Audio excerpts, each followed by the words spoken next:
Hello students, today we are going to discuss why demand curve is downward sloping or negatively sloped. This is a very important question for each and every branch. Let's start with the first reason. The demand curve is, this is x-axis, y-axis, this is the demand curve which is downward sloping, or the slope of the curve is negative. The very first reason and the basic reason is law of demand. What is law of demand? Law of demand is the inverse relationship between price and quantity demanded. When price increases, quantity demanded decreases, and when price decreases, quantity demanded increases. So this is the very first reason. Since there is inverse relationship between the two, other things remaining constant, that is an important one. Okay, that is why the slope of the curve, that means if you take a graph and draw the quantity on the graph, you'll get the line demand curve like this. Okay, that means whenever two variables are there, okay, and they have inverse relationship, they will give you a negative slope line in graph. So the very first reason was this. Second is diminishing marginal utility. Now what is marginal utility? Marginal means additional. This has been discussed in my previous video also, you can go and check that as well. And utility is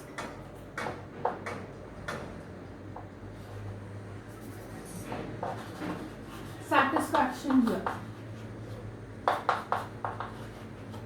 Okay, so diminishing marginal utility means as we consume more and more goods, our satisfaction decreases. That means, for example, if you are very thirsty and you need a glass of water, the very first glass of water will give you maximum satisfaction, and then you drink second glass of water, that will give you less satisfaction than the first one.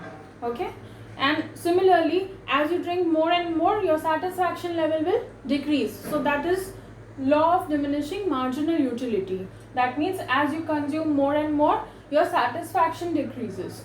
So due to this also, again there is a negative relationship, and that is why the slope is negative. The third one is income effect. What is income effect? What happens when the price of a commodity will decrease? When the price of a commodity decreases, what happens? It increases our real income. Now there are two types of income. One is real income and the other one is monetary income. Okay, there's a large difference between monetary income and real income. Real income is always in terms of goods, whereas monetary income is always in terms of money. So what we get as a salary is monetary income because it is in terms of currency. And real income, the perks and the extra luxury things that you get from your job or from any and you work anywhere. So that is real income that you are getting. Here we are talking about the real income and not the monetary income. Now what happens in income effect? Coming back to the point, price effect, price will decrease. So our real income will increase. Suppose the price was 100 rupees first. So we had to pay 100 rupees. Okay. Now it has gone down to 80 rupees.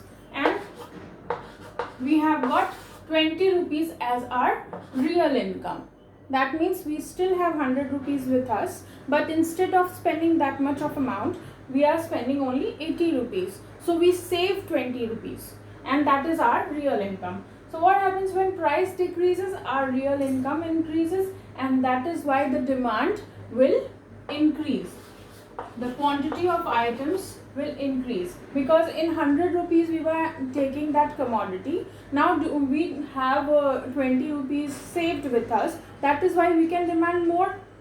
Okay, So that is why again it establishes a inverse relationship between price and quantity demanded, and that is why our demand curve is negatively sloped. Okay, now the fourth point is substitution effect.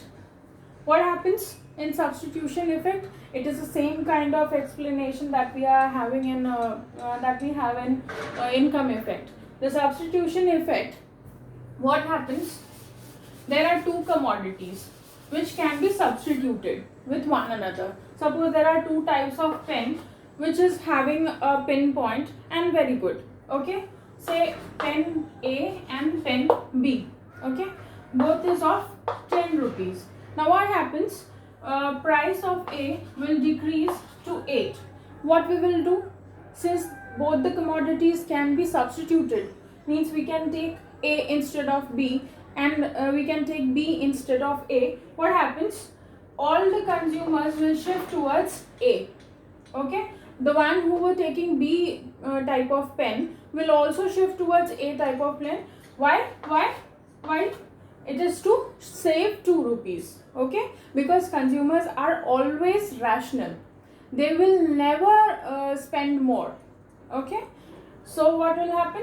They will save 2 rupees and they will shift towards pen A, and that is why what happens? Again the price decreases and quantity demanded will increase. Okay, now the vice versa thing has happened. Suppose this is of 10 rupees and it has increased, and this remains constant here in the second case. What happens?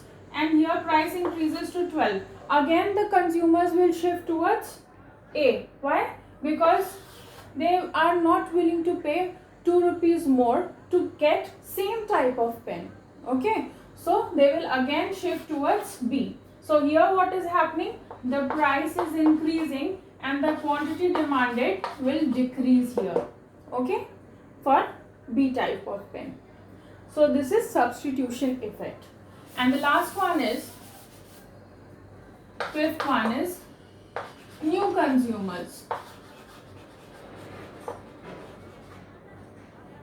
Adding up of new consumers, what will happen? There will be more demand. So quantity demanded will increase. Okay. So what happens when there are more consumers? The prices are in inverse direction, and that is why also when new consumers are getting into the market and they are demanding more of that particular commodity, what happens? They establish a negative relationship between price and quantity demanded.